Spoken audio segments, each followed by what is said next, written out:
Welcome to the Women in Digital Dentistry podcast, where we empower through innovation. I'm Allison Lacusier, your host, and each week we'll explore the mindset and the skill set of creating a successful practice and life for women in business.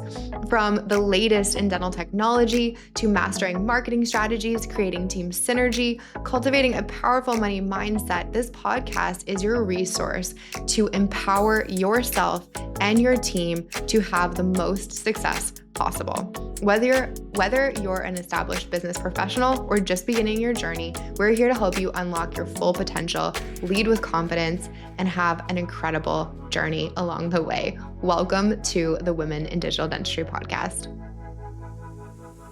Welcome to another episode of Women in Digital Dentistry. I am your host, Allison Lacusier, and I am here with an incredible woman in business and leadership in life, Dr. Katie McConley. Welcome to Women in Digital Dentistry. Thanks for having me. It's always a pleasure when we get to chat and connect. Oh my gosh. I looked at my calendar this morning and I saw that you were on it for a podcast. Hey. So like, yeah, I had the same reaction.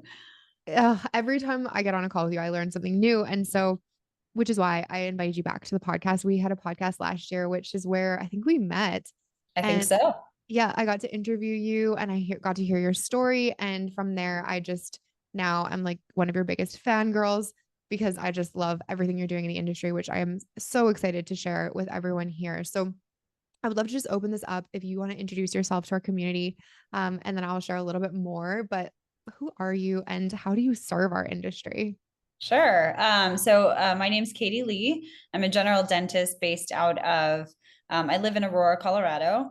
I previously was an owner and partner in over 80 dental practices across the country. I sold out of all of those at the end of December in 2022. So I'm coming up on 2 years. I took some time off. And during that time, I wrote a book that's all about oral systemic health called Saved by the Mouth. I had a son who was like just a beaming ray of light and joy in my life. And then I've done some consulting for dental tech startup companies. I serve as the chief clinical advisor for Dental Innovation Alliance, which is a VC firm that focuses and invests in dental tech startup companies. I recently joined the AWG group, microbiome group for NASA, where we look at the oral microbiome and give advice to NASA on how to keep our astronauts healthy while they're in space. And I'm in the process of building a new health and wellness center called Collective Health Society that will open April 1st. I'm so excited, in Centennial, Colorado. So those are kind of my projects that I have going on right now. Oh my gosh. This is why I'm so excited to have you on and to come back and to just share, because you also, I know, have been the top 40 under 40 dentist in America and International Woman of the Year in Dentistry. And so you've just done so much, and you are just so incredibly brilliant in what you do and how you lead. And so that's what we're going to talk about today, is how you became a leader in dentistry, what you can share with the women who are all leaders listening to this podcast, whether it be in their home, whether it be in their practices, in their own life. We're a leader of everything, but really, what do you feel to you does it mean to be a leader in dentistry? That is such a complex statement. I think this is where we went off on a tangent last time, right? I think being a leader is a couple things. One, I think it is putting other people's needs in front of your own and trying to collectively assemble other people's needs and kind of craft and mold it to getting everyone marching in unison towards one common goal, right? I think that's really important. I think it is also about seeing things before other people can see them.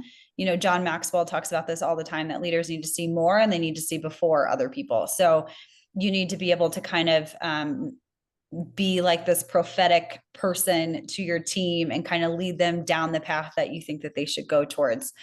And then I also think being a leader is having some courage and having some guts, because leaders have to make really hard choices and decisions. And a lot of people aren't going to like you for the choices and the decisions that you're making. And you got to be okay with that. You got to be okay with ruffling people's feathers. And sometimes being a leader means you have to stand up for what's right and some injustices that are happening also.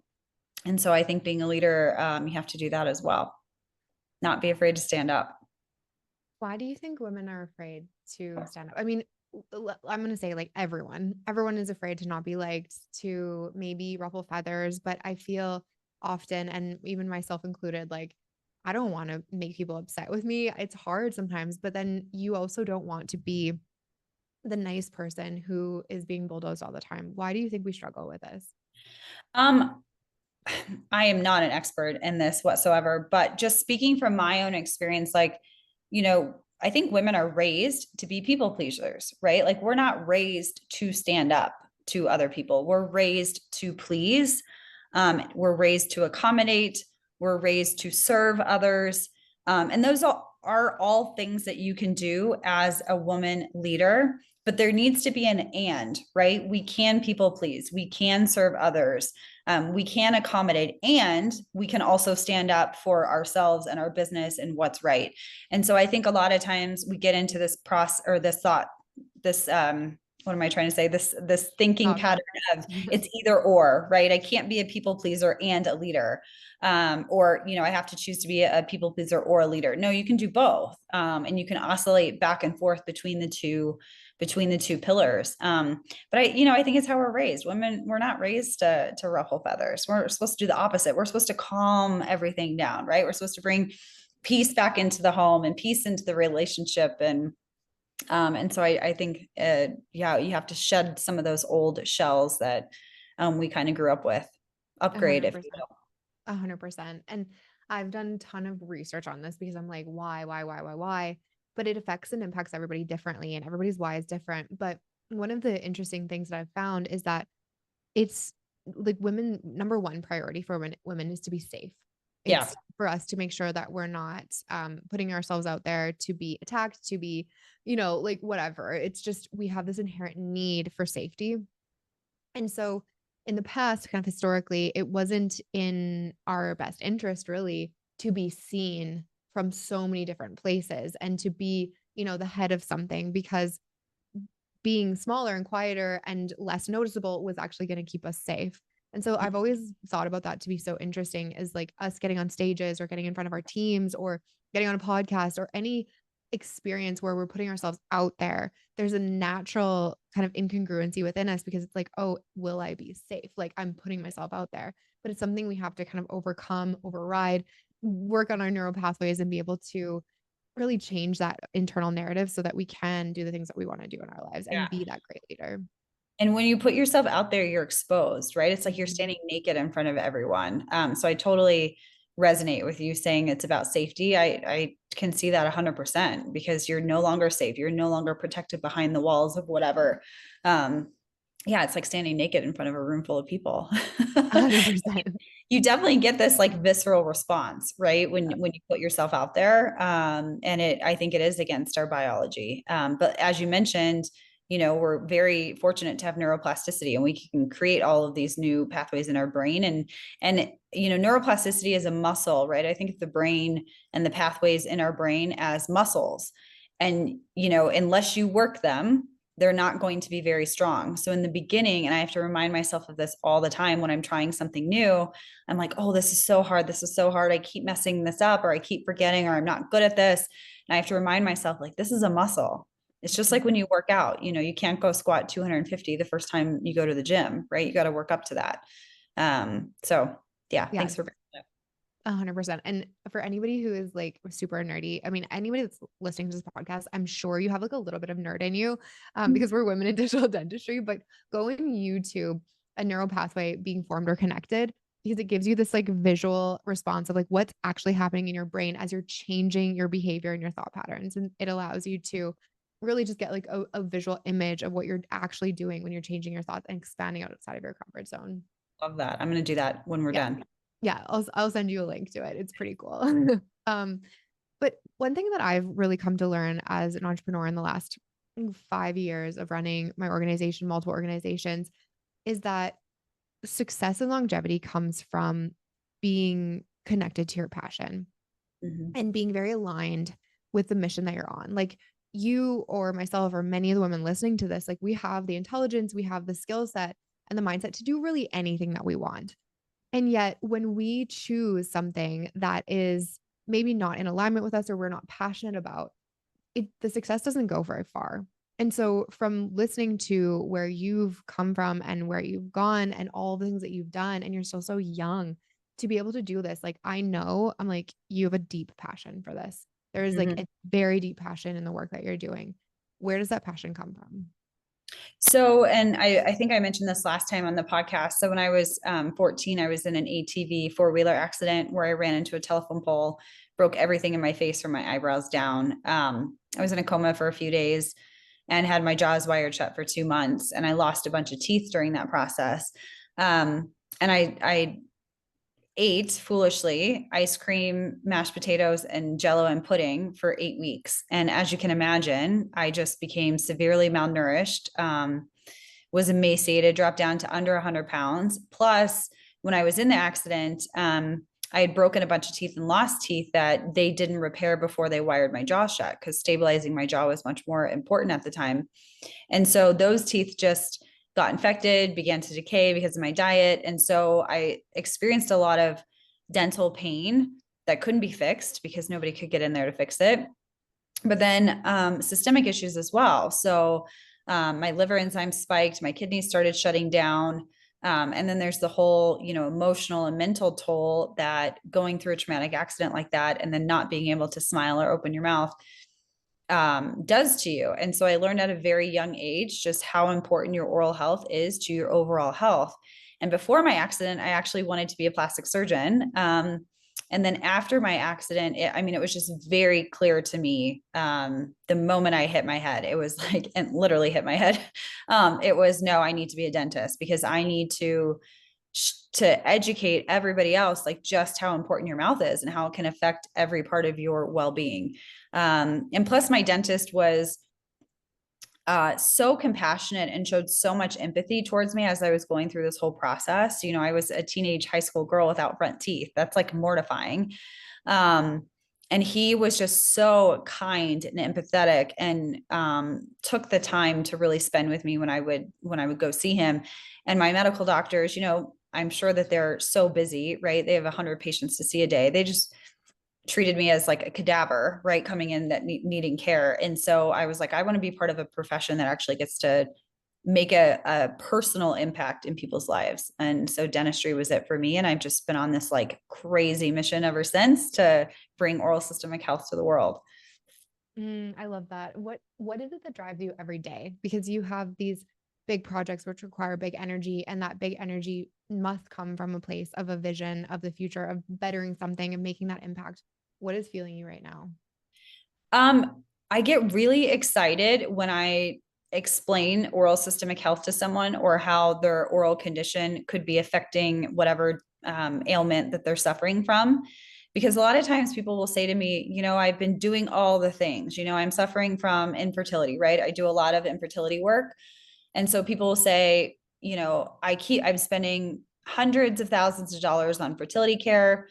Nothing's working. I'm having miscarriages. The doctor's saying that they can't figure out what's going on. I have unexplained infertility, but we just keep doing the same thing over and over. And I say, well, have you ever checked your oral microbiome? Because we know that there's some bacteria in the mouth that directly impact the female and male reproductive systems. And they say no. And then we do this test, and turns out they have a big or a major microbiome dysbiosis. And then we fix that. And so oftentimes this light bulb goes off for people of like, I never knew that this was an option, or a thing. And the treatments are so simple. And so when I can see a light bulb go off in someone's head, and when I see hope on their face of like, maybe I'll get an answer, right? Or someone's willing to even look down an alternative path to get me an answer. That's what fuels me every day. Mm, yes, I could totally see that. I could totally see that. And it's people like you who bring this kind of information that was like it's an alternative path you only know through certain people. Like it just seems crazy to me that these conversations aren't had more regularly, more often. Like why would somebody be going through multiple rounds of something and then this not be like one of the things that is just always checked? Well, so And that was my story. So I was a fertility patient for 6 years before I had my son. Spent $250,000, best reproductive endocrinologist in the country, and they only were like so focused on my uterus, right? They barely even paid attention to my husband, and they just kept doing the same thing over and over again, expecting a different result, which is insanity. And they had no reason, no diagnosis, nothing that they, I kept saying there has to be something else, there has to be something else, there has to be something else, and nothing was offered to me. And of course, I knew that oral health affects fertility, so I was checking all these things, but you just get into this like very hopeless kind of state mhm, when you're only told by medical professionals that you can do something. And not that medical professionals need to know everything, because I certainly do not. But even just saying like, here, maybe check this out, go see this type of provider, maybe they can do something else for you, I think is really important. 100%. No, and having that personal connection to the story, I can imagine makes you feel so excited when you can help others not Yeah. go through the lengthy, costly experience that you did. Yeah.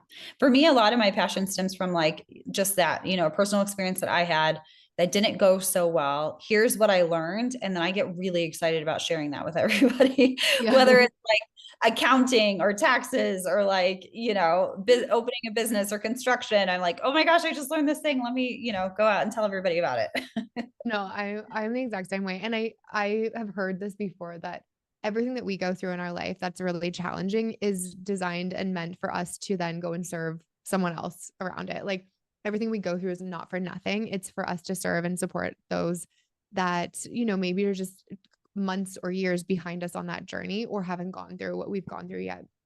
And I really believe that about every like really challenging thing that I go through. I'm like going through something really hard. I'm like, well, at least I'm gonna be able to help people with this. Like, it's fine. Well, and to that point, I think the people that see the biggest success in whatever they're doing are those that help the most people. I read a book on a plane one time as I was going to work at one of my offices called The Compound Effect. And Mhm. I'm going to totally butcher this because it was like 12 years ago that I read it. I should read it again. But it said like the income that you make is directly proportional to the amount of people that you serve.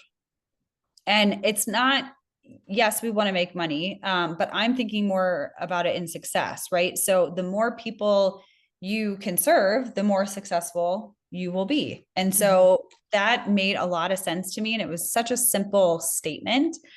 And so I just really threw myself into serving others. How can I add value to other people? And the Y more value you add to other people, the bigger success you'll be. Yes. Oh my gosh. I feel that in every single thing that I teach or talk about. It's like that abundance mindset that, when I go into a practice and I can I can sense, I'm like, how are they doing like financially in this practice? It comes down to the like true care and desire to serve. And whenever I see that, I'm like, you're financially, you're doing well Yeah. because that's the mindset that is forming every single process, procedure, everything. And it's the same with entrepreneurship. How much you can serve is how much you receive. And that's exactly just, it's like a law of the universe. And I think when we know that, we can really settle into like, I am going to be so successful because I care so much genuinely and I'm going to serve so many people. And it's like your success is inevitable. Yeah. But I see so many people still to this day like hoarding Yeah. everything for themselves, right?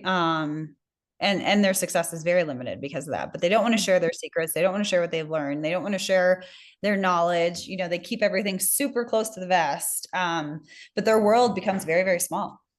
Yes. Oh my gosh. And it's funny, like I don't ever spend time with people like that because I'm like, oh yeah, I think I have met people like that before, but like my world is so outside of those because I spend so much time with people that like give and serve. And it's true though, when you have somebody who wants to hold everything tight, they limit themselves. So I have a lot of younger women that are coming into the industry that are listening to this podcast and interested in being supported by women in digital dentistry.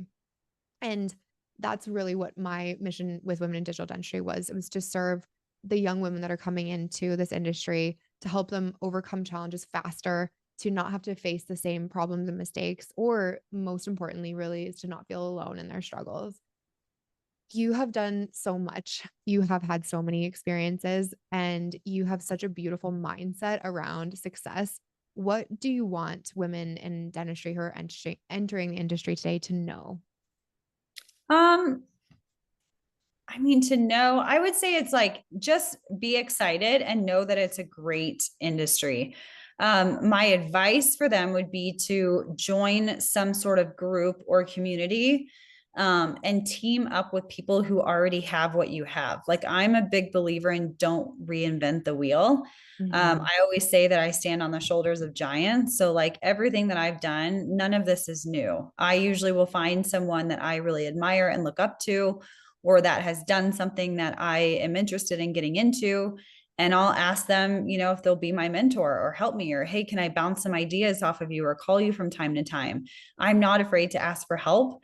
I think a lot of women, I think in general, innately, and you probably know the science behind this, are nervous to ask for help because it may make us look like we're incompetent or incapable. Um, but asking other women for help specifically, they for sure will help you because they've been in your shoes and they know how difficult even that question can be to get out. But yeah, I say find someone that has what you have, what you want or what you want to be. Latch onto them and ask them to help develop you and bring you along the way. Don't go at it alone. That's like Mhm. unnecessary effort.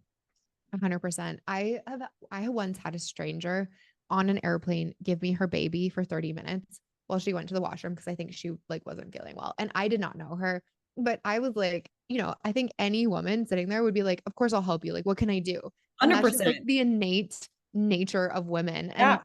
I don't know why sometimes we forget that. Like we forget that there are tons of people out there willing, excited and happy to help us. That happened And to me on my flight from Atlanta last week. There was a mom traveling by herself with a toddler trying to get into the seat next to me. And I like got up, moved my stuff, grabbed all her stuff, started putting, and she's like, "Oh my gosh, thank you so much." And I'm like, I have a year and a half year old as well. Like if I was traveling yeah, by myself, I'd want someone to help me.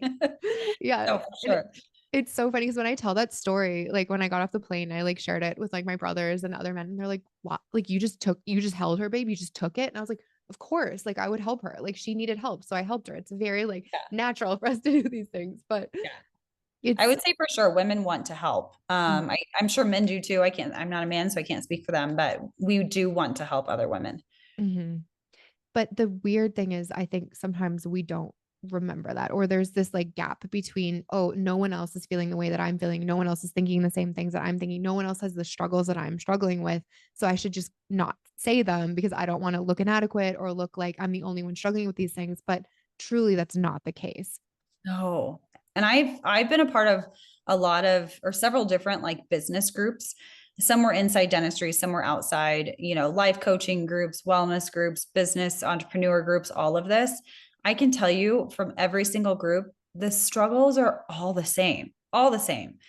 Whether it's in dentistry or outside dentistry, whether it's a mom or a single person, like the struggles are all the same. And it's just funny. I kind of chuckle every time I join a new one because I'm like, still, I think in the back of my head, like I'm going to find something, unique that I'm going to hear, new struggles or whatever. No, it's all the same. We all have the Yeah. same struggles. Yes. And someone can help you with it for Mhm. sure. So if you could go back into how old were you when you very first started being a dentist? Like your 26, very first year of being a dentist? 26. Gosh. Okay. So if you could like go into 26-year-old Katie's mind and implant some beliefs about herself and the world and dentistry, that would have helped you like even double or triple the speed in which you grew and your success, which is pretty insane because you've already done so much so fast. But if you could give her like the mindset that you have now, like the knowledge that you have now, the success, the experience that you have now, what would you tell her? It's interesting you say that because I was listening to a radio show this morning as I was taking my son to school, and they were talking about like if there was a moment in time that you could go back to have the opportunity, not saying you would do it differently, but to have the opportunity to take a different path, what would it be? And I was trying to think about this all this morning. Um, I think for me, I had this belief for a very long time that I was very good at being a clinician and very good at coaching and mentoring other people and very good at leading teams, but that I was not skilled, which is a correct statement, not skilled or couldn't go out on my own and do my own business. And I lived by that belief for a very long time until 2022 when I sold out. And Yeah, I wish I would say that's it. Not that I would have changed my path of what I was doing, because I very much believe that everything you do today sets you up for what you need tomorrow. Mhm. Um, so I don't think it would have necessarily changed my path or what I did. But it was a very limiting belief that I told myself for a very long time, years. So I would say that. I Yeah. think I said I'm great because I'm also partnered with, other people that are making me successful. And when I think about that now, if that was the case, then every other doctor partnered with them would be successful, right? Like I needed to also value what I was bringing to the table. Sure, they added a ton of value, and gave me an incredible career, but like I was also part of that too. Mm-hmm. That A makes hundred sense. percent. 100%. Yeah. It's almost like our propensity or our ability to be super grateful to those that help us can sometimes almost lose track of what we are bringing to the table, or like the gratitude that we can have for ourselves on our own skill set and the things that we can do that are really, really special and different. And it's a talent. Well, and I think I was keeping myself small by Mm-hmm. having that mindset, like I was putting myself in a box saying like I'm really good if I stay in this box. Yeah. Um, and it was a very limiting belief, and I was making myself smaller than I needed to be. Mm-hmm. Yeah. And, we are all designed and hardwired for expansion. And we are all designed and hardwired to grow and to evolve and to do more. And so I always say this, and I think this is so important, is that instead of questioning yourself, question your limiting beliefs. Mm-hmm. What are the Why, stories you tell yourself? yeah, like why is that there? Why am I saying this to myself? Who said that? And Yeah. oftentimes nobody did. Nobody would say, Katie, you're good in your lane. Don't go out of your lane. Like Yeah. nobody would say that except for yourself. And why? Yeah. So, Where did that come from? And for me, like I was very unaware of the stories that I was telling myself. So it took me a long time, several years, to realize that I was telling myself that story, that I couldn't go out and do it on my own. I yes. wasn't even aware I was telling myself that story, right? Yeah. Until like I remember talking to someone sometime and they're like, "Oh, why are you partnered with the organization that you're partnered with? Why don't you do this on my own?" And I was like, "Oh, well, I would never be able to go out and do this on my own and did it. Here's why." And I was like, "What?" It wasn't until I said it out loud that I was like, "Wow, this has been in my head for a long time, and this doesn't necessarily have to be true." Mhm. Yes. One of the big exercises that I do within the community with the women is ask them, what is your not enough statement? And Mm, this is the foundation of kind of changing your beliefs and changing the pathways in which your brain just naturally operates down, is to metacognition. Think about what you're thinking about, pull yeah. out the belief, like really So suspend it and be like, what is this? And when you ask yourself, what is your not enough statement? Like, I'm not something enough. Everyone like kind of just goes into this like panic shock mode of like shame and like, oh my gosh, no one else thinks this.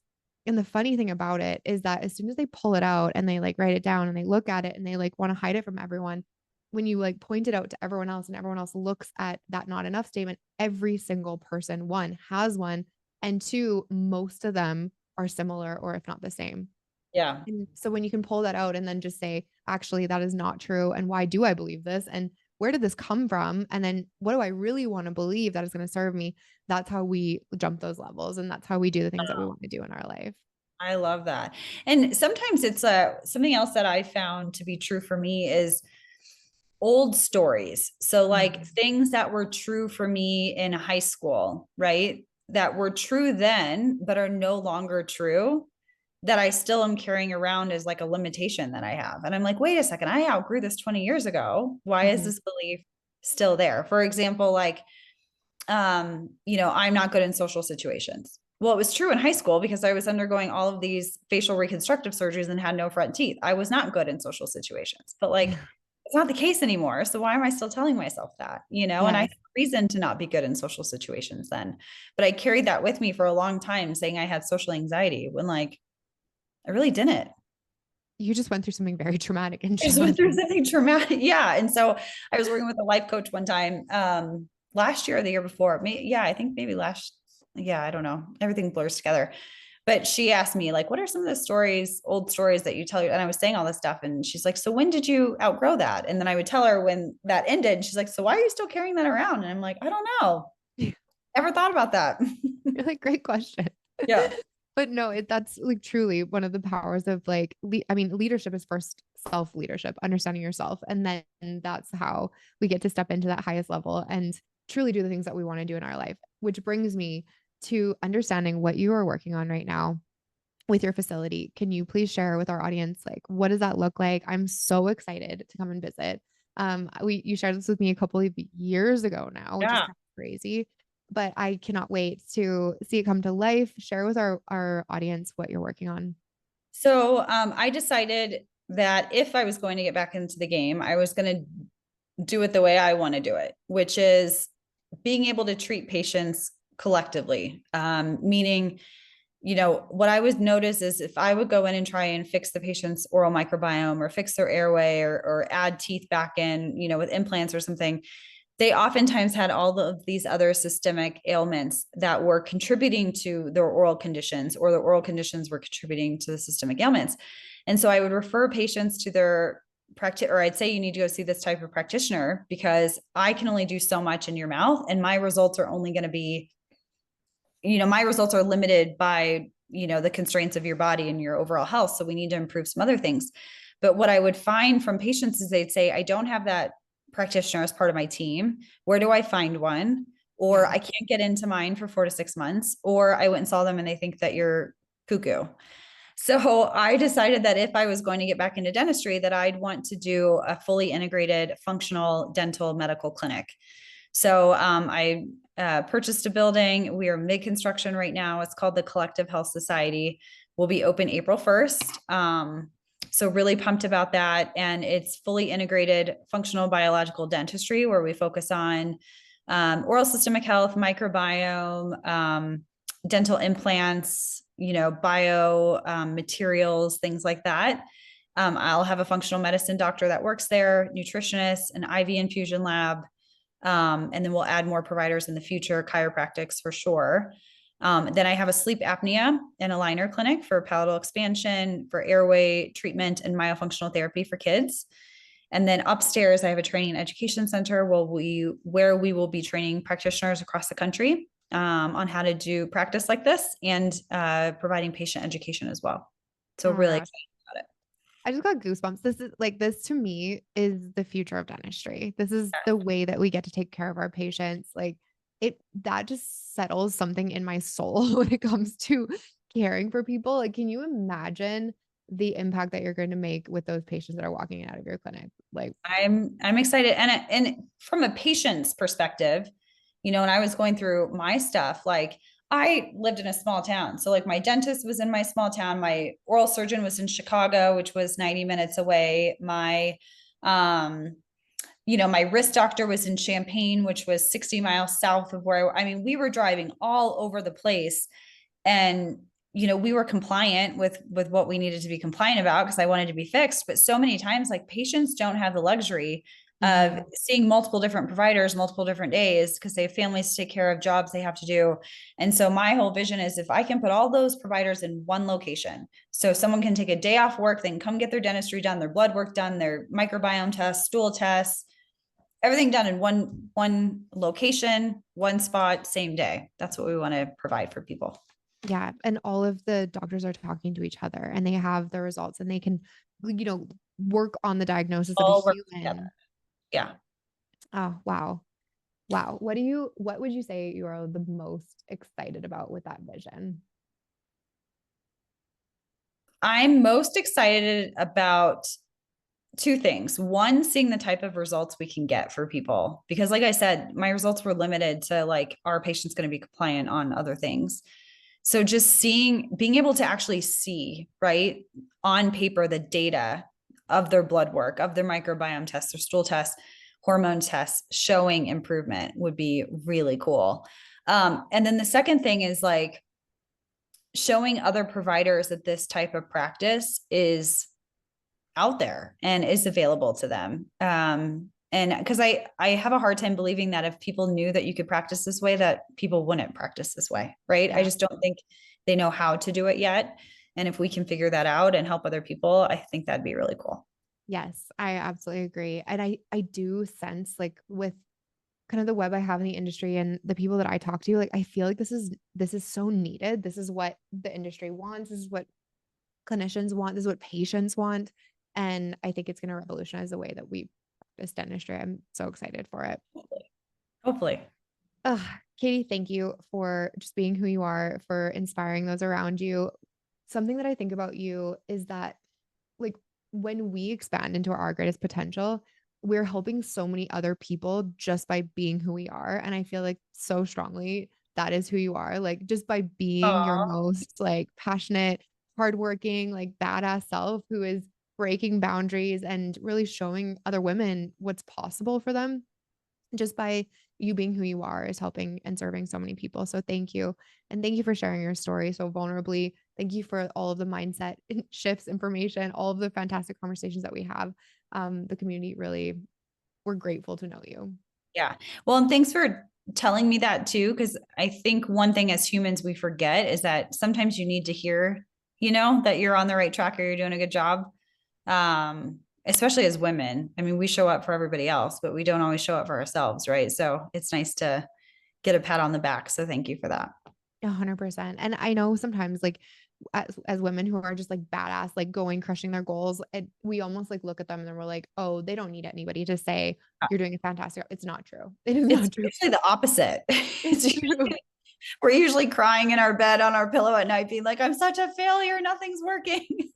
100% because we're doing things that like nobody else has done, or we're trying things that are just so out of our comfort zone. And so I really do think about this all the time. And it's such like a basic example, but like I fly a lot and I look at the airplanes and I'm like, the first person to ever decide that they were going to fly an airplane was told they were absolutely insane and they like should be in like a mental institution because of how crazy Totally. they are.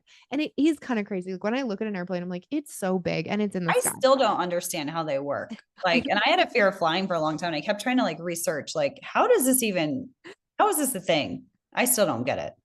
And how they figured it out so like so long ago already. I'm like, Yeah. they're amazing. And so I think about that sometimes when I'm like butting my head up against a wall, trying to do something that maybe hasn't been done in the same way before. It's like people were able to make a huge jumbo jet go across the Atlantic Ocean and with ease and comfort. Please. So we can do As if this. it's We can do normal. anything. Yeah, we can I do anything. always, I love this quote, find a way or make a way. Hmm. Yes, That's in my head all the time. absolutely. How do you want people to connect with you? Two best ways through my website. They can go on my website and book time with me or email me. It's katieleedds.com or shoot me a message on Instagram at katieleedds. Yes, go and follow her on Instagram. She has fantastic content. Katie, keep crushing it. You're doing Thank you. amazing. We're so Thanks for grateful to that. have you. And we'll see you on the next episode of Women in Digital Dentistry. Sounds great. Have a good one. Bye. Thank you for joining us on this episode of Women in Digital Dentistry. We hope you found today's discussion inspiring and full of actionable insights to help you thrive in your practice and beyond. If you enjoyed this episode, please be sure to subscribe so you never miss an update. And if you know someone who would benefit from these conversations, please share this podcast with them. We would love to hear your thoughts and feedback, so feel free to leave us a review or connect with us on social media. Together, we are building a powerful community of women leading the way in digital dentistry. Until next time, keep innovating, keep growing, and keep making a difference in the world of dentistry. Thanks for listening.